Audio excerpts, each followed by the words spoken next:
Hello everyone, welcome back. Today we are going to read a beautiful and meaningful poem from class 8th English book Stellar English, and the title of the poem is Somebody's Mother, written by Mary Doberine. This poem teaches us an important lesson about kindness, respect, helping others, especially elderly and those in need. It shows how a small act of help can make a big difference in someone's life. So, let's start. The woman was old and raised and grey, and bent with the chill of the winter's day. तो ये एक बूढ़ी औरत है. यहाँ जो औरत है वो बूढ़ी है. रेज्ड मतलब होता है फटे पुराने, और उसके कपड़े जो हैं वो फटे पुराने हैं. बाल उसके सफ़ेद हो गए हैं और उसकी कमर भी झुक गई है.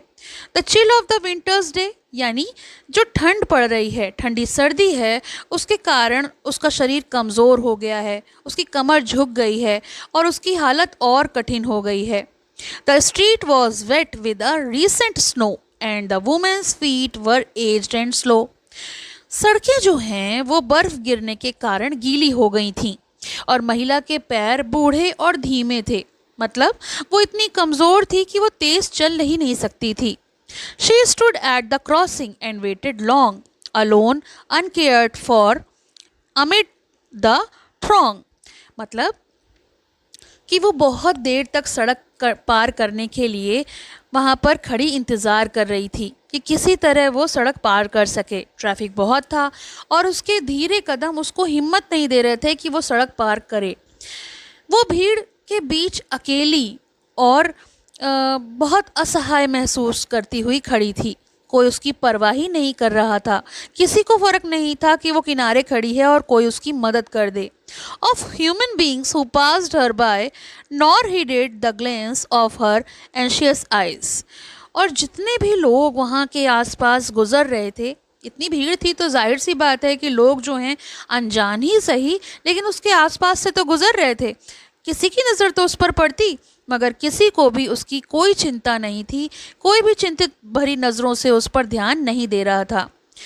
लोग संवेदनहीन थे, मतलब senseless. Down the street with laughter and shout, glad in the freedom of school let out.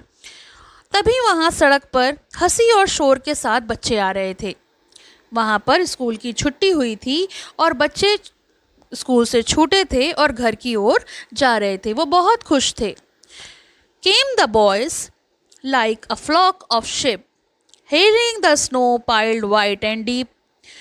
तो फ्लॉक ऑफ शिप तो आपको पता है कि भेड़ों के झुंड की तरह बच्चे जो हैं, लड़के जो हैं, वहाँ से निकले और खुशी खुशी अपने घर की तरफ जा रहे थे. वो सफ़ेद और गहरी बर्फ देखकर खुश हो रहे थे.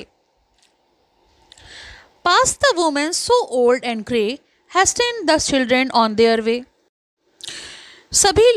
सभी बच्चे उस बूढ़ी महिला के पास से गुजर गए, लेकिन किसी ने भी उसकी तरफ ध्यान नहीं दिया. बच्चे जल्दी जल्दी आगे बढ़ गए. उन्हें अपने घर जाने की जल्दी थी और वो स्नो को देखकर खुश भी हो रहे थे. किसी ने उनकी मदद नहीं की. Nor offered a helping hand to her, so meek, so timid, afraid to stir. और किसी ने भी उन्हें मदद करने के लिए हाथ आगे नहीं बढ़ाया. वो बहुत कमज़ोर और डरी हुई थी. हिलने से भी डर रही थी क्योंकि उसे घबराहट हो रही थी. उसे डर था कि कहीं कोई भी हादसा ना हो जाए. Lest the carriage wheels or the horse's feet should crowd her down in the slippery street. क्योंकि उसे डर था कि कहीं कोई गाड़ी का पहिया या घोड़े का पैर उसे चोट ना पहुंचा दे. कहीं फिसलन भरी सड़क पर वो गिर ना जाए, कुचल ना जाए. At last came one of the merry troop, the gayest lady of all the group. अंत में खुश मिजाज बच्चों में से एक बच्चा, एक लड़का निकल कर आया. वो सबसे ज़्यादा खुश और चंचल लड़का था. He paused beside her and whispered low, I will help you cross if you wish to go. और वो धीरे से आकर उनके पास रुका और बोला, अगर आप चाहें तो मैं आपकी मदद कर सकता हूँ. मैं आपकी सड़क पार कराने में मदद करूँगा. Her aged hand on his strong young arm she placed and so without hurt or harm. और फिर महिला ने अपना बूढ़ा हाथ उस लड़के के मजबूत हाथों पर रखा। उसे कुछ भरोसा सा हो गया कि ये लड़का जो है मेरी मदद कर सकता है, और उसने अपना हाथ उस लड़के के हाथ में दिया और इस तरह से बिना किसी चोट के उसने उसको सड़क पार करा दी। He guided the trembling feet along, proud that his own were firm and strong. उसने उसके कांपते पैरों को सहारा देकर आगे बढ़ाया, मतलब उसकी केवल हाथ पकड़कर मदद नहीं करी बल्कि उसके शरीर को, उसके बॉडी को भी सपोर्ट करा।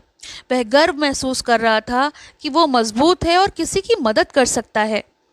Then back again to his friends he went, his young heart happy and well content. Content मतलब होता है संतोष करना, और उसको ये सब कराकर बहुत ही संतोष महसूस हुआ। वो फिर अपने दोस्तों के पास लौट गया और उसका मन संतुष्ट था, खुश था कि वो किसी की मदद करने के काबिल था। She is somebody's mother, boys, you know, for all she is aged and poor and slow. उसने कहा वो किसी की माँ है, भले ही वो बूढ़ी हैं, गरीब हैं, उनकी चाल धीमी है। And I hope some fellow will lend a hand to help my mother, you understand. और मैं आशा करता हूँ कि आज तो मैंने उनकी मदद की, पर कोई और भी उनकी आगे मदद करेगा। अगर मेरी माँ कभी ऐसी स्थिति में हो तो तुम समझे कि किसी की भी मदद करने से पहले ये नहीं सोचना चाहिए कि ये मेरा अपना है या कोई पराया या अनजान। अगर हम उसकी मदद कर सकते हैं तो हमें अपना हाथ बढ़ाना चाहिए। If ever she is poor and old and grey when her own dear boy is far away, क्योंकि उनका प्यारा बच्चा तो दूर होगा। अगर वो कभी बूढ़ी और कमज़ोर हो जाएं और कभी ऐसी स्थिति में फंस जाएं तो उनका अपना बेटा तो उनसे काफ़ी दूर होगा, तो किसी को तो उनकी मदद करनी चाहिए ना। And somebody's mother bowed low her head in her home that night and prayer she said. और वो महिला, किसी की माँ, अपना सिर झुका लिया। उस रात घर जाकर उसने प्रार्थना की उस लड़के के लिए। Was God be kind to the noble boy who is somebody's son and pride and joy. वो भी तो किसी का बेटा होगा, उसके भी तो माता पिता गर्व करते होंगे, और उस अच्छे लड़के पर भगवान आप अपनी कृपा बनाए रखें कि उसने आज मेरी मदद की। तो ये जो कविता है ये हमें ये सिखाती है कि हमें ज़रूरतमंदों की मदद करनी चाहिए। अगर भगवान ने हमें इस काबिल बनाया है कि हम किसी की मदद कर सकें तो हमें अपना हाथ ज़रूर बढ़ाना चाहिए। हर बुज़ुर्ग किसी का अपना होता है, हर किसी को इस उम्र तक पहुंचना होता है। छोटी मदद भी बहुत बड़ा प्रभाव डाल सकती है, तो हमें कभी भी किसी की मदद करने से पीछे नहीं हटना चाहिए। तो ये तो हो गई पोयम। इसकी पोएट के बारे में भी पढ़ लेते हैं। About the poet, Mary O'Brien was an American poet and lyricist. She wrote many poems and children's books. Some of her popular poems include Butterflies, Twilight on the Beach, Easter Lilies and Somebody's Mother.